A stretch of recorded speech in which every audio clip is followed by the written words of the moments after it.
Are you giving up anything for Lent? No.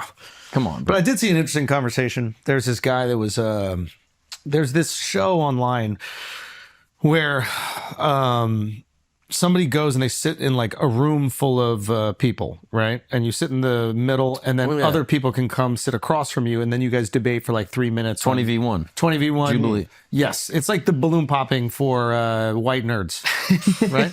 And Very you know what I'm accurate. talking Yeah. about, right? And then so there was this guy like Sam Seder who was sitting down, and then there was this like Latino kid who sits like across from him, and he's having this argument about like the importance, I guess, of morality. And I think Sam, he was like asking where his morality comes from. I mean, we can probably bring up a clip, or it doesn't matter. But it was interesting, this take that he had, like that you need a religious foundation for your morality. Otherwise, you end up just justifying whatever makes you feel good. And you can't just keep doing whatever makes you feel good, because you won't have good societal outcomes from that. And he was taking it to the extreme of you won't even have procreation. Like if you take it to its furthest logical conclusion, just doing whatever makes you feel good in the moment will lead to population collapse. How? Because if you fucking, that makes you feel good, and a couple gonna get past the goalie. Yeah, but maybe you fuck with a rubber because having a kid might not make you Just feel said make you feel good. good. I mean, you're right, my boy. It's Monday Night Raw every day. Watch this. Watch this. Are you an atheist? I'm a Reformed Jew. I should say that the way that these shows are set up, I don't think he knows what everybody else's arguments are going to be used against him, but it seems like everybody else there knows what that person in the middle thinks, and they're there essentially to refute whatever their beliefs are. Yeah, and usually they'll bring up a topic, and then whoever wants to go, they run it. Can pop it. Yeah. Got it. But everybody comes there with ammunition, and that person in the beginning is not. I mean, you should be prepared to defend your beliefs, but you're going up against somebody who's already thought about every argument against you. So like one person is prepared, the other person is not. But continue. And so we have a civil society. We have laws. That is an interesting point that he was making right there, which is like, if laws are based on like societal cohesion, but not some like moral framework, right? And society chooses to do something that we might morally object to. If you go along with the societal decision, you could get some shitty outcomes. So the idea of having this like moral framework that informs the societal decisions, much to their chagrin at times, can sometimes protect the human experience.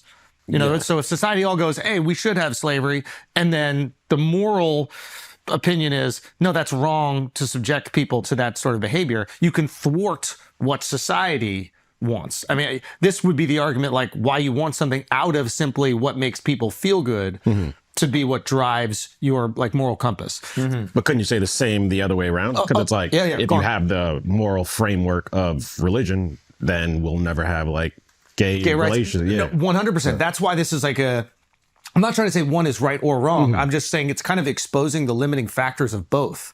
It's like we want the moral framework of religiosity when it comes to like how we treat one another, but then there are certain hangups with that religiosity, and then we go, actually, we don't want the religiosity. So it's kind of like we're picking and choosing what we feel like is right. I think he's using the term what civil society is, but like civil society throughout history has believed in some pretty nefarious shit. So yeah, it's an interesting, I think this, keep on going. I don't want to interrupt at all, but I think it's like a really interesting discussion. Like how do you figure out what is the best version of society for the most people? And the reality is you kind of need to pick and choose from both. You know, you need a moral framework that you might object to that's brought to you by God or some higher power or something else. But you also need to break that framework so that certain people can have the rights that they deserve as part of this idea of a civil society. I don't know if you get there without both. You can't just rely on people to make the right decision, I think is what I'm trying to say. Well, I guess if you are an atheist or a secular person, you could argue that, all of these religious dogmas just come out of basically the same exact thing. So you're saying that the morality is internal before religion? If God doesn't exist, which I think would be his argument, that there is no God, so therefore the rules that are laid out within Judaism, Islam, Christianity are just human beings creating what they think the social structure should be. And then the pushback someone might give is like, yo, we've created some fucked up rules that like really hurt a lot of people. And so that's so over time, we've gotten better. Like, and then, this is the best time to live ever in the history of 100%. I guess my question is, I don't have the answer. My question is like, what is the impetus for that? Like what made us realize, was it this internal morality that we have? Like, was it kind of like erupting and we realized, hey, this is actually wrong. This goes against what we want internally, and we like turned a blind eye to it? Like what? Well, secular people might lean on like natural law and say like there are certain things that violate what it means to be like a fruitful human. So like infringing on someone else's life or like sexual violence, stuff like that. So like we know that internally as a species that is not good. So you could come to that conclusion outside of the But why the fuck have we done it throughout the majority of history? If we know that it's so wrong, why have we done it continually? Like murder and things like that. Murder, you know, assault women, all these things. Like, Why you pointed at it? Look kind of crazy. Hockey term. I said the same. You about to put the gloves down? But keep going. Or like Alex O'Connor. He'd be a good person to. Right, he's great. But he popularized this idea. I forget what philosopher came up with it, but it's I think it's ethical emotivism. So basically, it's this idea that you can basically just say like, something that happens, you could say, oh, boo that thing. So like murder, you're not saying like murder is right or wrong. You're not putting like a truth value on it. You're just saying boo murder. So like your emotional reaction to murder to something is what justifies your moral compass. And then ideally whatever the majority feels about a specific thing then creates the social fabric for how that's enlisted into law. So then how have we been so comfortable with murder throughout history? Well, within our own civil society, we're not. But then when it comes to like war, that's not murder. So there are these little spaces where murder can exist. Right, it's justified, self-defense. And what if it's a duel? Well, then if both parties are consenting, then it's not murder. It's There's no victim. It's not murder. What would it be called? It's just killing. Yeah. So murder is the idea that one party is not consenting. And I guess both parties are consenting to whatever's happened. It's like a boxing match where one person ends up dying. But I guess with a duel, like the explicit purpose is to kill one of us will die. Yeah. And if they're both consenting to do it, assuming there's no coercion, then... I guess maybe there's like a...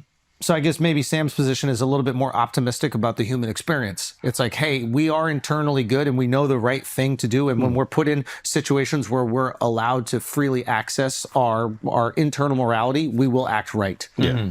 And I agree with that. And then, but also I have empathy for the other guy because it's like, he might subscribe to this idea like, there's been a lot of times where we don't act right and we act horribly towards one another. And then having this moral framework that's given by God or religion or whatever is a constant reminder that we cannot, fall victim to our instinctual desires in these in these moments. But sometimes they've used that moral framework to do horrible things. That's why this is an interesting discussion. I'm not saying that you're wrong about, but that's why it is really interesting because there's so much evidence to us doing horrible shit. And it would be nice if there was this framework that we could look back to and be like, hey, we're doing horrible shit because God says it, or now I guess we have in America, the Constitution says it. It seems like we need something to remind us constantly and that we can do a lot of justification for horrible behavior if we want. And we can even use religion for horrible behavior too. I mean, people have done it throughout history. It's happening right now, right? They're like murking these Christians out there in Syria. And I'm sure that there's like a moral justification for that. There's not this like boo murder. They're going, nah, the man upstairs justifies this in some way. I know a lot of these shows are like based on like dunking on one another, which is kind of unfortunate. I wish there was a lot more like good faith conversations for people online where it wasn't like, I'm going to win. It's more like, what do you feel? Oh, that's an interesting perspective. And like, I feel this way. And then that person goes, I can see why that's important. Unfortunately, this dunk culture that gets a click. Yeah, but I thought they set it up that way. But the discussion's like, this is good. It's like, here, keep going. You have low reproductive birth rates. I just don't see a justification for gay outside of it just feels good. Whoa. Pause. So, whoa. That's okay. So it's an interesting feeling. Is like usually I think with at least in America, the feeling of hey, this feels good, and this is good that we're talking about this, Miles. Is that like this feels good? To go like we should let the experts speak on this. It's like if someone's in the room, there's really no reason for us to talk. But he goes. It's not like it's right or wrong. It's just I don't feel a justification for it outside of this feels good. So his argument hinges on this idea, just because something feels good doesn't mean that it is best for society. And he makes more wild shit. Okay, so you're okay with a 45-year-old dad with a 19-year-old daughter as well? He came ready. This guy came ready, right? And I think we've even had this discussion here, which is like, okay, you have people that are related having sex without the fear of reproduction. If they are consensual, is that okay? It feels both good to both of them. They're adults. They're consenting. and it doesn't, I guess, negatively impact society. Should we restrict their ability to do that? Yeah, it's a fire philosophical debate. Yes. Like the first day in my philosophy class in like college, this was one of the questions they brought up. This is what was the teacher? With Dr. Small. Yeah, Dr. Small. Same-sex incest. Yeah. Is that unethical? Because same-sex removes the fear of producing a child that has some sort of issue. So what's the problem? So what's the problem? Now, this is where we go back to the O'Connor argument, where it's just like you have this innate feeling of boo, that's bad. What does that come from? Is that because we've been told incest is bad? Well, that's the thing. Have we been told it, or do we innately feel it's wrong? Like, is it built into our personal constitution? And you could argue on a biological basis that humans feel that it's wrong. Why?